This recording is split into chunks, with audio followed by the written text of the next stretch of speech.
yeah, if you think you're going to do it in your own strength, then you know what? Yeah, you can do it. COVID, it's been helping people move their businesses from offline or brick and mortar to online. Systems are more important than skills as an entrepreneur today. It's totally okay to reinvent yourself multiple times, especially when you're an entrepreneur. Welcome to Profitable Coaching Conversations with Wendy Y. Bailey. If you're a coach, speaker, or industry expert, you're in the right place for sales and marketing wisdom and insight to grow your coaching business. Now, here's your host, Income Acceleration Mentor, Wendy Y. Bailey.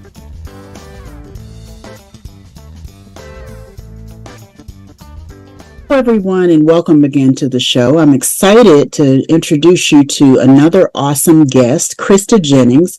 She's a best-selling author, speaker, business and marketing strategist.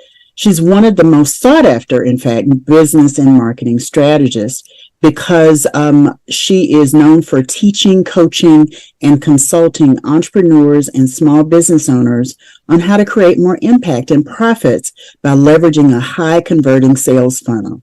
You're going to hear her speak in just a minute, and it will be no news to you that Krista is Jamaican born and currently lives in Toronto, Canada. Welcome to the show, Krista. Thank you so much. Thanks for having me. Yeah, I'm excited to get into our conversation. So I know you're a sought after business and marketing strategist in the online community. Tell me sort of the starting point. When did you begin? And, how did it shape up that you became such a sought after strategist for the online community?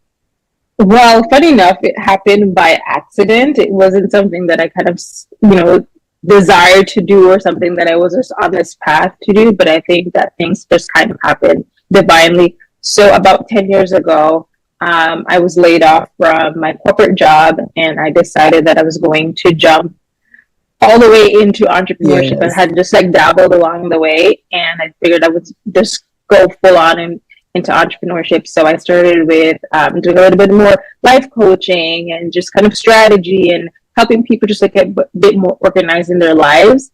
And then I found that the clients that I had were entrepreneurs and business owners, and sometimes we were talking about their business, and then I was giving them a lot of insights around their business. And one of my clients said to me, yeah, you're good at the organization and the strategy, life development and things, but I think you might want to tap into the business side of things because you have a lot of insight and a lot of information and knowledge that would be beneficial to other people. So I started working more around systems and helping businesses systemize their business, put in the tools, leverage the tools so that they can automate and systemize their business.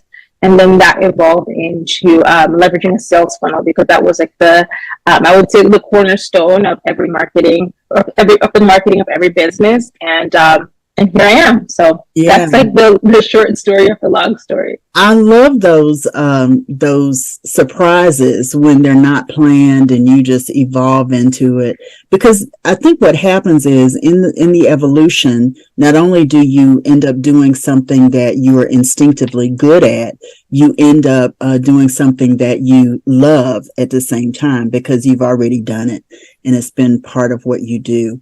The other thing about your story that I love is you said very clearly, sales funnels, high ticket sales funnels were really kind of hot at that time. They're still very hot today.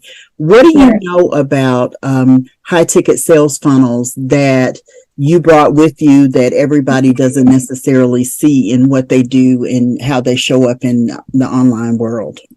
That's a good question. Yeah, that's a good question. I think it's important for people to understand that they need a strategy first. So a lot of times people reach out to me Say that again. Strategy. Yes. Yeah. Right, because I remember even a few weeks ago, someone reached out to me I have a sales funnel. It's just not converting. Can we schedule an audit? So she booked the audit. And I was asking her more about the strategy. What's your marketing strategy? What are you building off of? She didn't have one, right? So she spent all this money on these amazing tools, but the tools are not going to solve the problem if you don't have a strategy, right? So the strategy is it's actually the heart of what it is that you do in your marketing. Without having that strategy, you're pretty much leading yourself to nowhere, and that could be a really you're leading yourself down like this path of like self-destruction in your business. So the strategy is absolutely important. Yeah, I love that you said that. And I hope everyone wrote down the word strategy, because if you don't have a strategy, you're not doing the thing that's going to make the most and yield the best results for you and your business. So I love that. So who do you typically work with, Krista? So I work a lot with small business owners, a few clients who are medium-sized businesses. So people who either have been in business for at least 5 years. So they either have like a really small team and they're looking to scale up. So helping them to kind of bridge those gaps and of course, leveraging that with their sales funnel as well. Yeah. Yeah. Describe your most favorite client without naming the client. Who's your favorite client? What makes them your favorite? That's a hard one. I think I have a few, and it really boils down to like work ethic, right? I really like working with clients who are really driven and they are committed to building their business and they've already have some skin in the game. So they're looking to scale up, they're looking to increase their impact, and it really boils down to their work ethic. Like that is what I'm really and truly drawn to, as opposed to anything else in terms of like the type of business. Yeah, very, very cool. So what do you love most about serving your clients? I think it's important for me to think about it in a holistic standpoint. And being that I like to serve people, I like to help people, I like to see the transformation that happens. I like to see results, right? I mean, like we all are building a business because we want to be able to make money, but also before you can even make that money, you need to focus on the impact and seeing businesses come along the way of like even coming out of that startup stage and they're looking to scale up and seeing the growth and progress that happens over the years. That is something that brings me immense joy for sure. Yeah, that's why the work ethic is so important to you, because you don't want to be the one putting it all together for them. You want them to have some skin in the game. And when they have skin in the game, you know, they see the results and you get to see the joy in them when their business succeeds in a big way. I love that. I totally love that. So on a personal note, how did you end up in Canada? That's a good question. It's not very mysterious. It was just at the time my mom was working for a Canadian company, and there was an opportunity for her to transfer from Jamaica to Canada. So that's just kind of how it happened, and we just packed up and moved here, and here we are. Over 20 years later. So wow, you've been there a while. It's been a while. Yeah. So yeah. Last question. What's a Canadian characteristic, if you will, that you find useful in what you do to serve your clients every day? I know, I just made that up on the fly. But that's a good question, but I wouldn't necessarily say like a Canadian. I would say more a Jamaican characteristic, because that's kind of like what molded me to become who I am, and I had a lot of like my formative years in Jamaica. I would definitely say work ethic and mannerism and just being a polite person, but also being assertive as well. I think that's really been helpful for me as well. Yeah, I love it. One of the things that people have said about me is I've got this Southern charm when it comes to coaching that I pour into it. And it sounds like you have that Jamaican work ethic that you pour into everything that you do, and your clients benefit greatly from that. So that's very cool. Yeah. So we're going to take a quick break, and when we come back, we're going to do our profitable wisdom segment. You ready? Yes. Okay. All right. We'll be right back. Hi, I'm Lee Chambers, and you're tuned into the Profitable Coaching Conversation Show with Wendy Y. Bailey. Like, comment, review, and subscribe now so you're notified when the next episode goes live. Hi, I'm Tim Fitzpatrick, and you're tuned into the Profitable Coaching Conversation Show with Wendy Y. Bailey. Like, comment, review, and subscribe now so you're notified when the next episode goes live. Hey, what's going on, guys? This is Brian Oles from Black Speakers Network, and you know what time it is. You're tuned in to the Profitable Coaching Conversation Show with Wendy Y. Bailey. I want you to go ahead right now and like, comment, subscribe, and review right now so you get notified when the next episode goes live.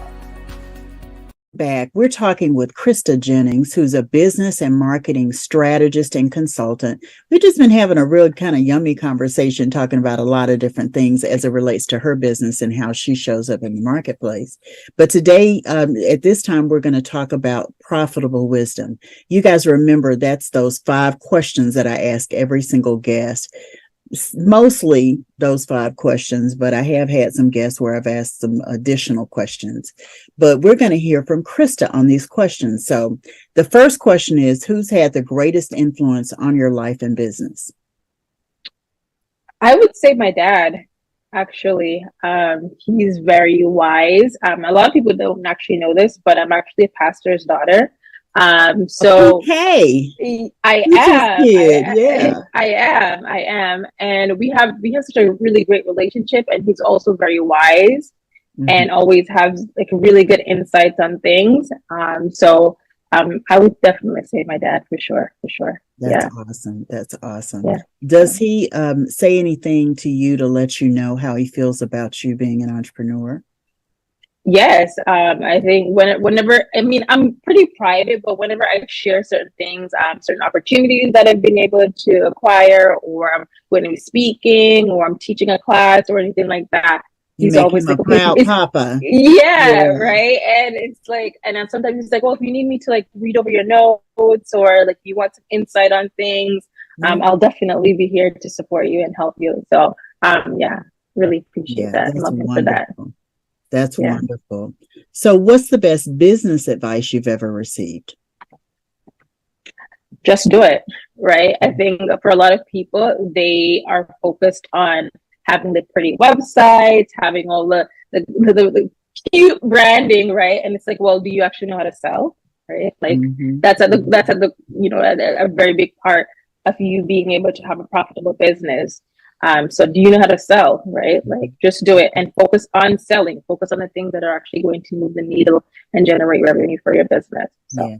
I think if people did not hear that, it bears repeating. So can you repeat that? That's a definitely repeat that one. You know? Right. Just do it, right? Focus on selling, right? So every day I organize my day in income generating activities and income generating opportunities, right? So ensuring that you're doing the things that are either going to generate you revenue or the things that are actually going to provide you an opportunity to be able to tap into some revenue. So that's how I organize my day, and that ensures that I stay on top of things and things don't kind of fall through the cracks. So that's a little bit of a word of advice. Girl, you're speaking to me, because that's one of the things I talk about all the time. I did a show a couple of weeks ago called Income Producing Activities for Coaches, because I think, too many entrepreneurs and coaches and entrepreneurial leaders actually focus on the wrong things, and it doesn't help when they do. So that's great business advice. So what's the largest single sale you've had? What was the amount, the circumstances, and what did you do to celebrate? It was a few years ago. There was one deal that I did, and it was over $30,000 for that one client. And what did I do to celebrate? How did you get to the $30,000 deal? So what was the circumstances around it? So the client was actually a company that was coming out of that startup stage, and they were looking for to ramp up, right? So they had a bit of a disfragmentation, I guess would be a better word to say, in their marketing. So I was doing a lot of consulting, strategy and development, and working hands-on with their team. So that's around the amount that I quoted, and they paid it, and we got to work. So it was really and truly like a bigger project. So I think I worked with them for about 2 to 3 months on that particular project. So yeah. That's very good. The question that comes to mind for me is when you quoted them the 30,000 and they signed off on it right away, did you feel like you had undercharged for what you were going to do? Because sometimes, sometimes I hear people say, oh, well, I quoted them X number of dollars and they were like, okay. And I felt like I should have charged more because they were so quick to buy right. into that. Yeah. Or they didn't, right. Even I've had other clients where I'm like, okay, well, this is what this is what our budget is. And I'm like, okay, that's great. That's your budget. But this is what I require. And that also was like a learning experience for me too, because I'm like, okay, what they offer is not necessarily what they can afford to pay. That's so right. There's you always gotta room to negotiate. Yeah. Right. So I remember, I think in the fall of last year, there was a client. They're like, okay, well, this is our budget. Our budget is $20,000. I'm like, okay, well, I'm leaning more towards 25, 26. So like, can you meet me there? And they're like, yeah, let's do it. Yeah. So there's always room to negotiate. So don't always take the first offer. There's room to negotiate. So yeah. Very good. Very good. And what did you do to celebrate? I took my mom out for dinner, and then I did a little bit of shopping. Yeah. Yeah. Shopping is fun. Shopping is fun. So what do you do? We all as entrepreneurs have those times when we feel like giving up, throwing in the towel, calling it a day with our business. What has helped you move through those times when you felt like giving up? What's your strategy for coming out of that? I would say faith for sure. Mm-hmm. Faith is a big part of it. And just giving yourself of course it is. Yeah. It should be, right? Yeah. It should be, right? But also like giving myself time to feel what I feel and then saying, okay, you can't sit in this space forever. So if it's going to be a day, take the day to just feel what you feel and just allow yourself to kind of unravel from that and move on, as opposed to think about, okay, how am I going to move on beyond this? Because you can't go on weeks and weeks and weeks with just feeling down, sad, depressed, and not actually doing anything, right? So I think it's giving yourself the time and the space to feel what you feel and then just move on. Just try to figure out how to, whatever steps you can take. Like if it means going out for a walk, if it means taking yourself out for a coffee, do little things that's going to help you to get out of that space and then start to get back into working. And it doesn't mean that you need to have a full day's work, but do something each and every day that's going to move the needle in your business. Once you get back into the habit, it definitely will help to gaining that momentum again and getting full throttle into business. So yeah, I like to tell people sometimes you can only do one thing that next day. So right. Do one thing and the next day, maybe you can do two, maybe you can do three the following day. So do what you can as long as you're doing something in your business. Yeah. Right. Taking, my dad says it all the time, you can only take one day at a time. You can't take 2 or 3 days at a time. So take one day at a time and navigate it through there. So yeah. Yeah. And sometimes it's 1 minute at a time. It does. Right. It's not a whole day. It's 1 minute to get you out of whatever that is. That questionable belief that you can't do your business anymore. If you can imagine, in almost 22 years, I've had a lot of those moments, and the thing that I've learned is to wait. You know what I mean? Don't make any drastic decisions around what I'm doing. Don't shut down things entirely. Just give yourself that space. And I love that that's what you said. Give yourself the space and then get back to work. Yeah. Beautiful. Yeah, that's beautiful. So what's been your greatest personal accomplishment outside of your business? And I know you're a single lady and all of that kind of stuff. So this should be really good. Did you see me? I did like this, okay, this should be really good. Let me hear.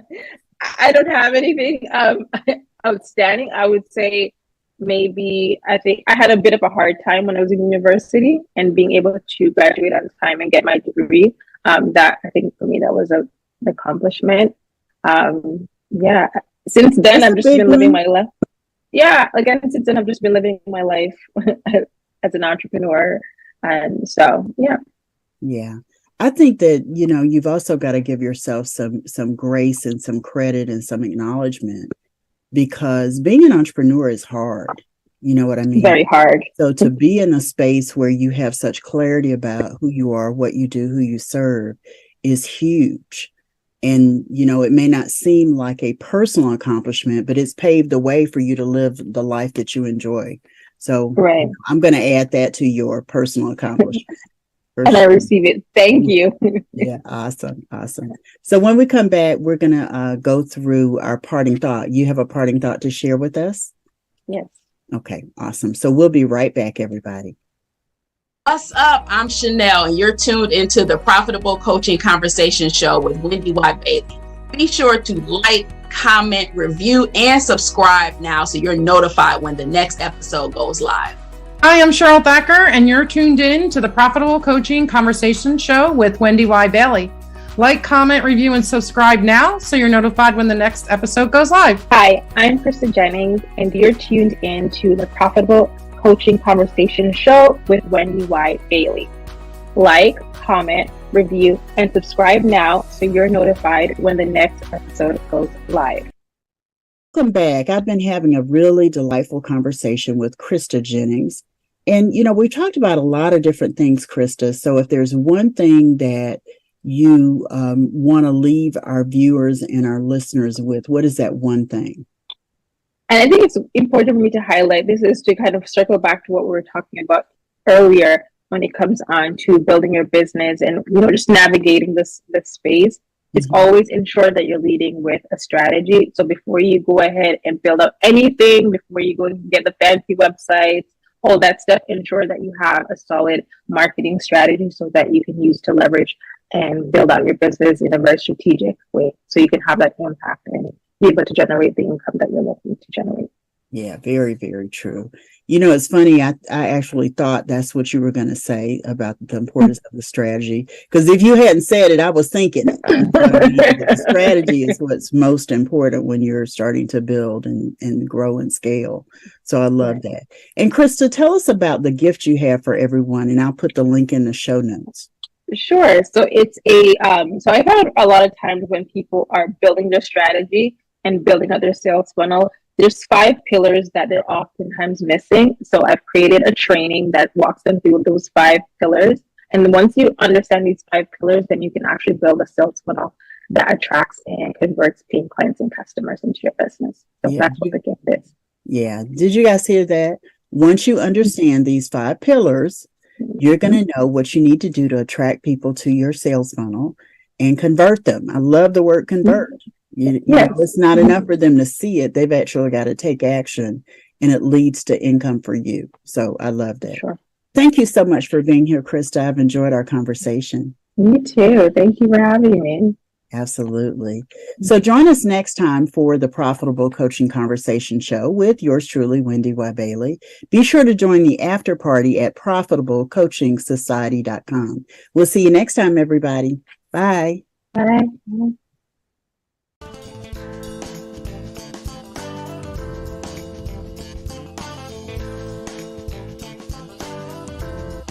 Thanks so much for tuning into Profitable Coaching Conversations with Wendy Y. Bailey.